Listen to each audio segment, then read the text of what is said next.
Tanse, good afternoon. I'm Krisanach Kate. Welcome to APTN National News. Thank you for joining us. The National Advisory Committee on Residential Schools, Missing Children and Unmarked Burials says the federal government has decided to discontinue its funding. For the past 3 years, the committee has been identifying, locating and commemorating missing Indigenous children who were forced to attend Canada's residential schools. The funding agreement will end on March 31st, and the committee's request for continued funding was denied. In a statement from the committee, they say they are extremely disappointed and are urging the federal government to reconsider. The committee has been providing expert advice, guidance, and support for First Nation, Inuit, and Métis communities as they search for missing and disappeared children and locating unmarked burial sites in relation to the residential school system. The committee is led by residential school survivors. They brought together experts in forensics, health, archaeology, archives, and police to aid in their work. In a statement, Kona Williams with the National Advisory Committee said, "We urge the federal government to reconsider this decision, which we believe to be a giant step backwards on the path of reconciliation. As the daughter of a residential school survivor and elder who contributed to the TRC, this is also deeply personal." APTN News will continue to follow this story. According to a number of health agencies, First Nations in northern Saskatchewan are seeing a jump in strep pneumonia cases, and at least one death may be linked to the disease. The health agencies are not declaring an outbreak, but they note there was 49 infections in 2024, a 53% increase in strep pneumonia cases in First Nations in Saskatchewan over the previous year. The ages of people infected with the disease has also increased in range from the previous 22 to 71 years of age in 2023 to 1 in 84 years old in 2024. A health expert tells APTN News that they are seeing an increase of the disease in patients who share drugs through smoking devices like pipes. Symptoms of the disease include fever, chills, cough, and difficulty breathing.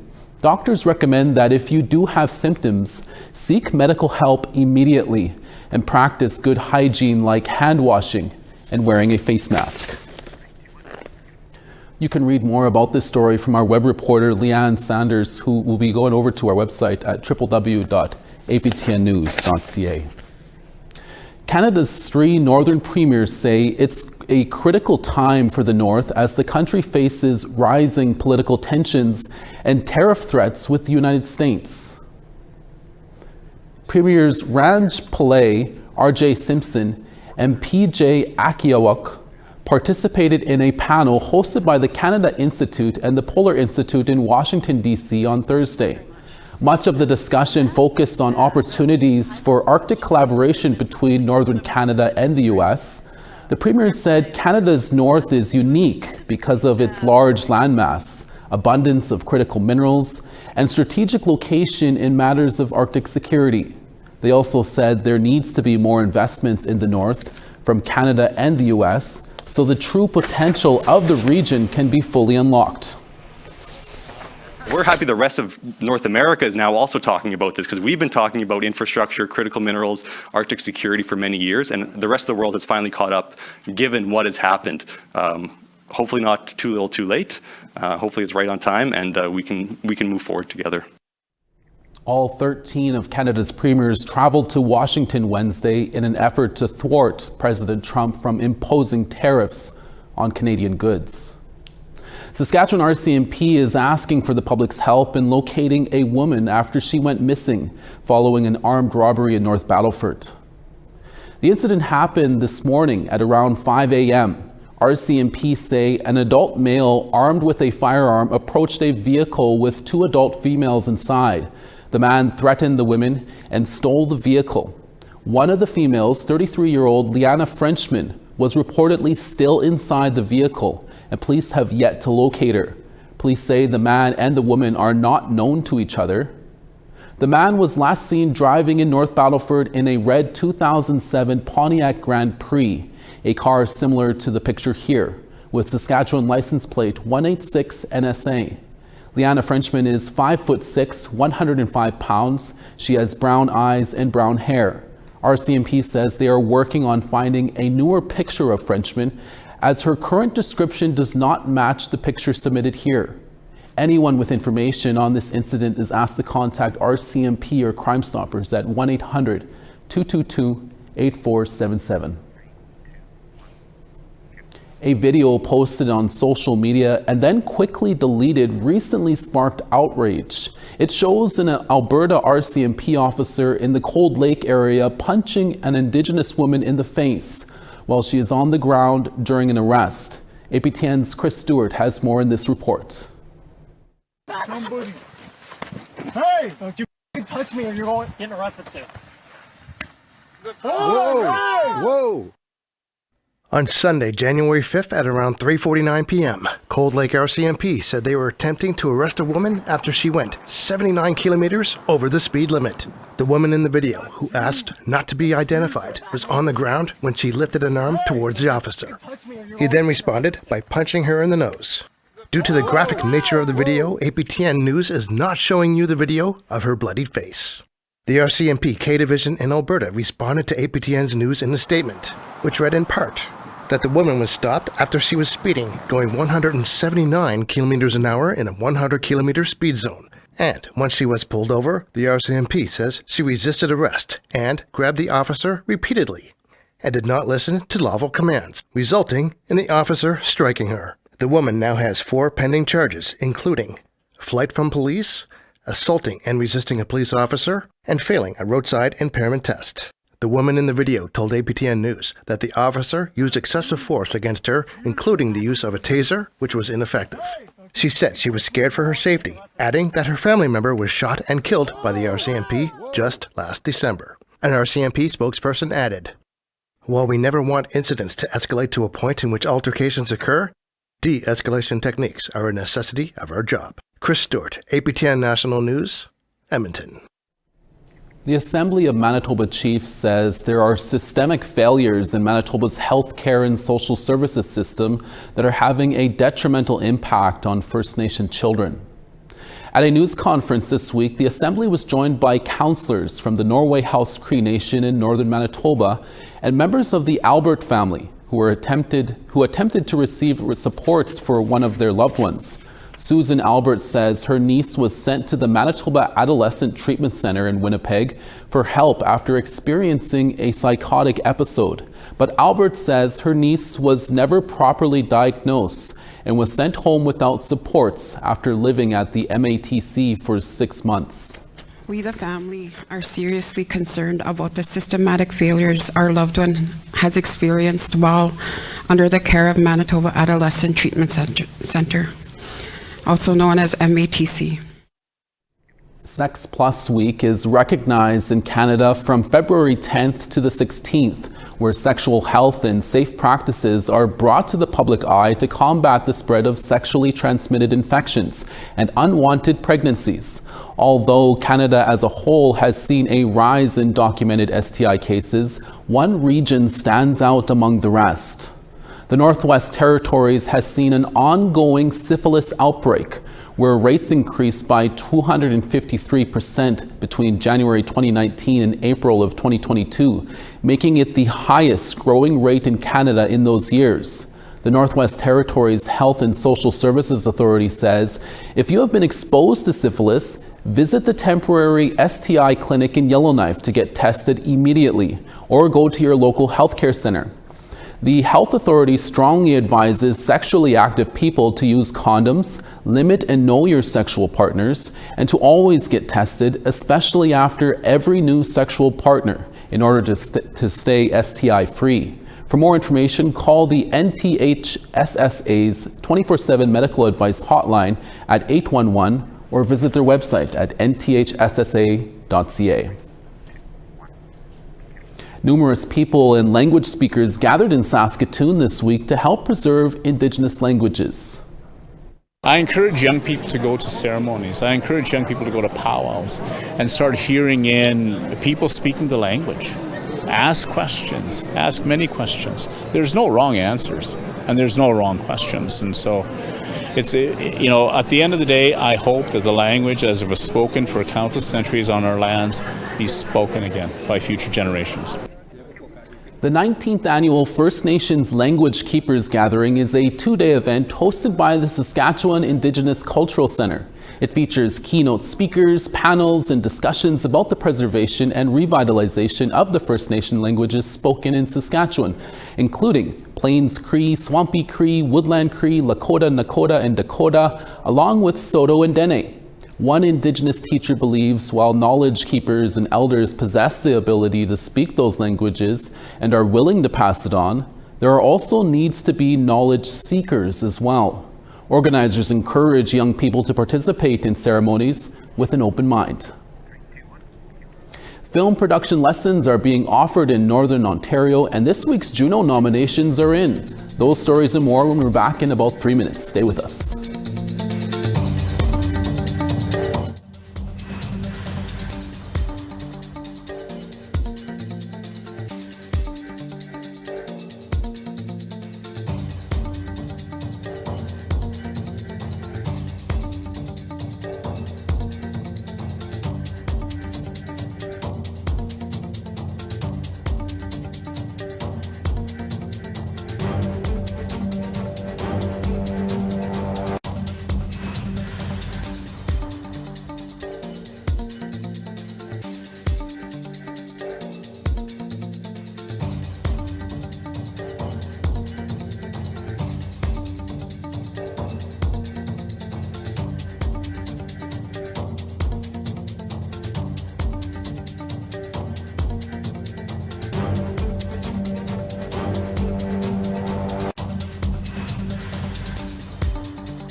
Thanks for staying with us. An Indigenous Education Institute in Northern Ontario is teaming up with a film school to offer training in film production through an Indigenous lens. The partnership is designed to equip students with not only filmmaking skills, but also to provide a deep understanding of Indigenous storytelling. Here's APTN's Mike McDonald with more. Manitoulin Island-based Wingush Film Institute provides hands-on media arts training. They say they're dedicated to empowering Indigenous creators through professional mentorship, immersive learning, and land-based teachings. The Institute's vice president says the time has come for Indigenous people to tell their own stories.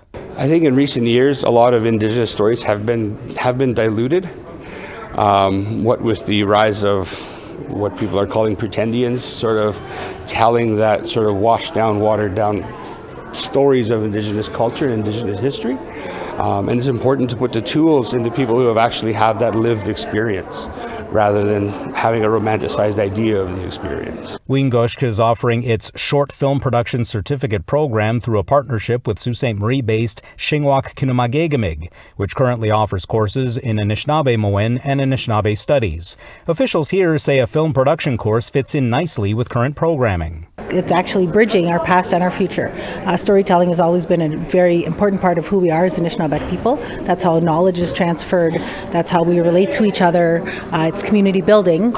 So, and now the future with media and entertainment could be a valuable storytelling piece. As part of the course, Wingushk will offer student mentorship, which they hope will drive home the importance of authentic storytelling. I absolutely believe that minorities, we have voices that need to be heard, and I think that it's important for us to get out there and tell our stories and be as truthful and as authentic as possible. And myself not being an Indigenous but being a minority myself, I do feel like that this is a great opportunity for us to go out there. And the course will take students through the entire process of making a film.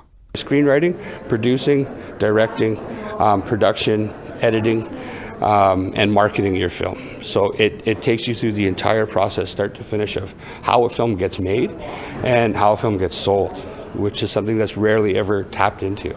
The short film production certificate program is set to launch here at Shingwak Kinumagégamig in September, and registration is open now. Mike McDonald, APTN National News, Sault Ste. Marie.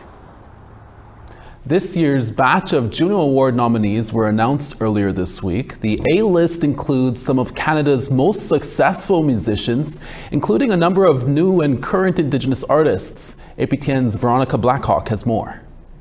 BBE, Single of the Year. This year, several Indigenous artists are nominated for awards in the mainstream categories. The artists Alyssa P., Sebastian Gaskin, Andrew Belfour, Snotty Nose Rezkids, Kim Gucci, and Wyatt C. Lewis have all been nominated in non-Indigenous categories. Alyssa P.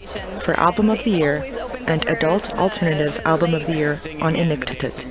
Sebastian Gaskin, Recording Engineer of the Year on their single Ghost, engineered by Hilk Cordes. Andrew Belfour for Classical Album of the Year, The Large Ensemble on Ispisuin. Snotty Nose Rezkids for Rap Album of the Year and Rap Single of the Year on Red Future and BBE. Kim Gucci for Children's Album of the Year on Shunbe Natsuji, We Are Healing Through Songs. Wyatt C. Lewis for Album Artwork of the Year on Chandler. The Contemporary Indigenous Artist of the Year award nominees are Adrian Sutherland, Sebastian Gaskin, Kaylee Cardinal, Snotty Nose Rezkids, and Tia Wood. The Traditional Indigenous Artist or Group of the Year nominees include Black Bear Singers, Brianna Lizotte, Cree Confederation, Northern Cree, and Young Spirit. While the Indigenous categories were instrumental to the awards ceremony's progress towards reconciliation, the industry agrees being Indigenous shouldn't limit an artist's inclusion in all categories. I'm Veronica Blackhawk with APTN National News. Congratulations to all the Indigenous nominees. You make us all very proud. Now here's a reminder of our new web poll questions for this week. Over on our website, we ask, would you support a safe consumption site opening in your neighborhood? Your answers are yes, no, or unsure. Our second question we ask, do you agree with the decision to strip Buffy St. Marie of her Order of Canada? Your choices are yes, no, or unsure. And our third question, do you think anything has changed in Canada's policies since the siege of Kanesatake in the 1990s? Your answers are yes, no, or unsure. Go to our website at www.aptnnews.ca to have your say, and we'll post the results next Tuesday. Tiara Wheatley is back with another Mother Tongue Teachings. We're back in less than 3 minutes.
Starting on the east, St. John 0, Charlottetown -8.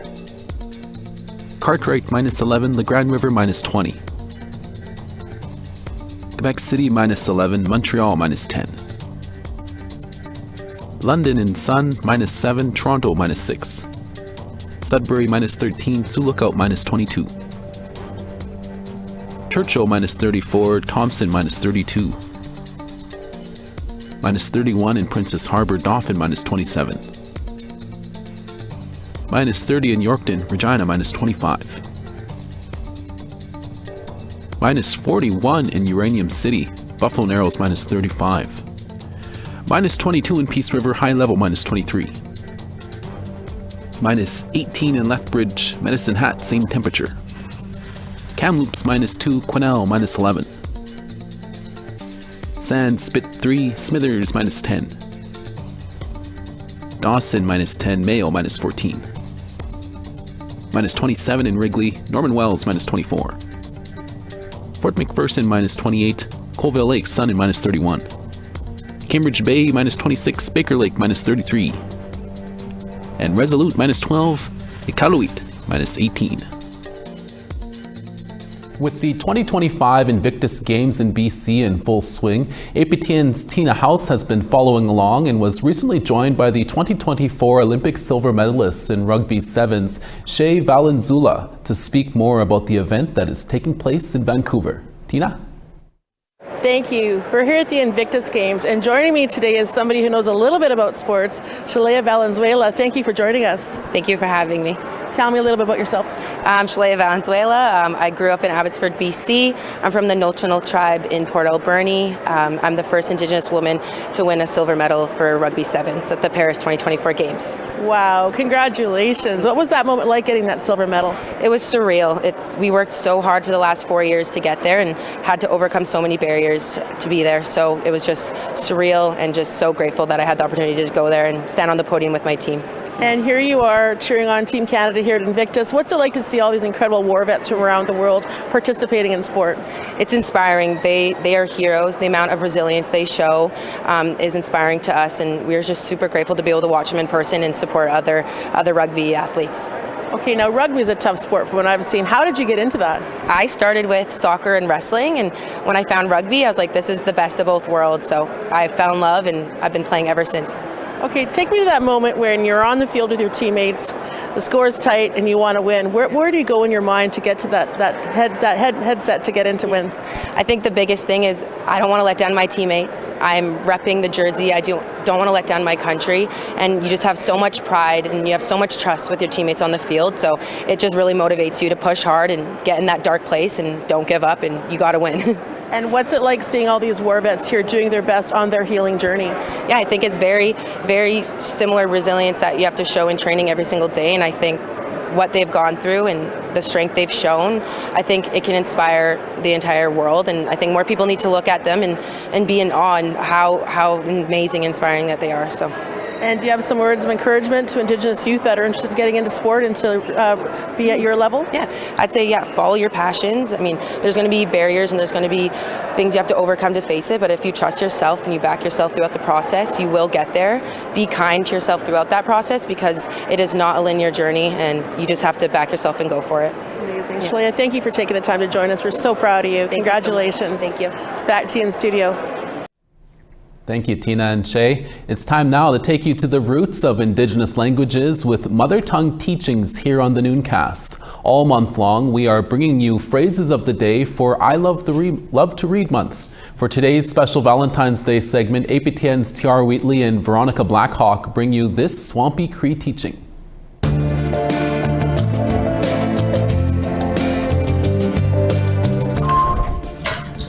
Dollarama. I'm T.R. Wheatley. And I'm Veronica Blackhawk. And she's my little sister. And that's my big sister. And we're here to make Valentine's Day gifts for our coworkers.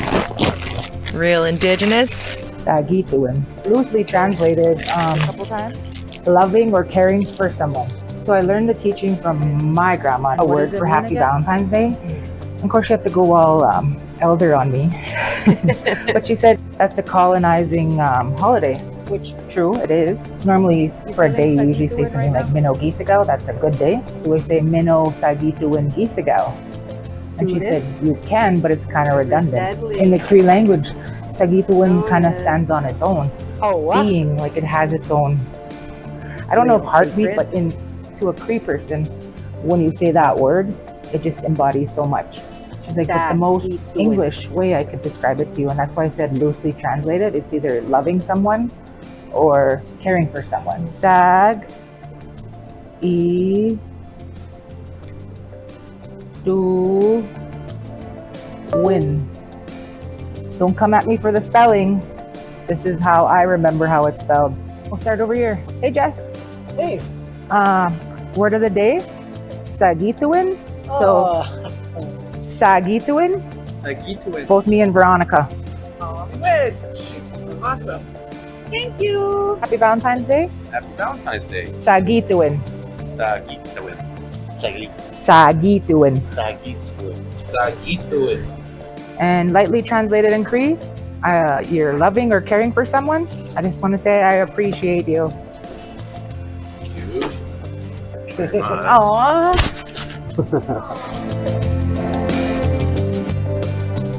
Thank you, Tiara and Veronica, and thank you for the candy too. That was really sweet of you. For that mother tongue teachings and all the others, head over to our website, aptnnews.ca/mother tongue teachings. And that's your daytime newscast for this Friday, February 14th. Happy Valentine's Day to everyone. Make sure to hug and show your appreciation for your significant other out there today. We're back in a few hours with your evening newscast. Thank you for watching, and we'll see you back here for this newscast next Tuesday. Excellent.